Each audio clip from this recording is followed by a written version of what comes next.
નમસ્કાર મિત્રો, સ્વાગત છે આપ સૌનું। તો મિત્રો, હાલની જો આપણે વાત કરીએ તો ગુજરાત રાજ્યની અંદર હવે આગામી 5 દિવસ સુધી ભારેથી અતિભારે વરસાદ છે। એવામાં મિત્રો સૌરાષ્ટ્ર અને કચ્છના અલગ અલગ વિસ્તારો તેમજ દક્ષિણ ગુજરાતના આ વિસ્તારોની અંદર મિત્રો ભારેથી અતિભારે વરસાદની આગાહી હાલ વ્યક્ત કરવામાં આવી રહી છે।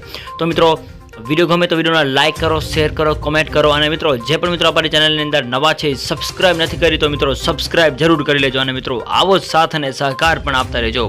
તો મિત્રો હાલની આપણે વાત કરીએ તો એક નવું લો પ્રેશર સિસ્ટમ બનવા જઈ રહ્યું છે, જે અહીં આપ મિત્રો જોઈ રહ્યા છો તે હાલ સૌરાષ્ટ્રના વિસ્તારો તેમજ કચ્છના વિસ્તારોની અંદર ભારેથી અતિભારે વરસાદ વરસી રહ્યો છે એવો અહેવાલો મળી રહ્યા છે। તો બીજી બાજુ મિત્રો આપણે વાત કરીએ તો રાજ્યની અંદર અલગ અલગ વિસ્તારોની અંદર કચ્છના અને સૌરાષ્ટ્રના વિસ્તારોની અંદર મિત્રો 15 થી 20 ઇંચ જેટલો વરસાદ પણ નોંધાયો હોવાનો અહેવાલો મળી રહ્યા છે। આ સાથે સાથે મિત્રો આગામી 3 થી 5 દિવસની જો આપણે વાત કરીએ તો જે આ નવી સિસ્ટમ બની છે એના ભાગરૂપે રાજ્યના અલગ અલગ વિસ્તારોની આપણે વાત કરીએ તો કચ્છ, જામનગર, દેવભૂમિ દ્વારકા, પોરબંદર, જૂનાગઢ, ગીર સોમનાથ, અમદાવાદ, ગાંધીનગર અને સાથે સાથે સુરત, નવસારી, વલસાડ, તાપી, ડાંગ વગેરે વિસ્તારોમાં પણ મિત્રો ભારેથી અતિભારે વરસાદ જોવા મળી રહ્યો છે એવું અનુમાન લગાવવામાં આવી રહ્યું છે।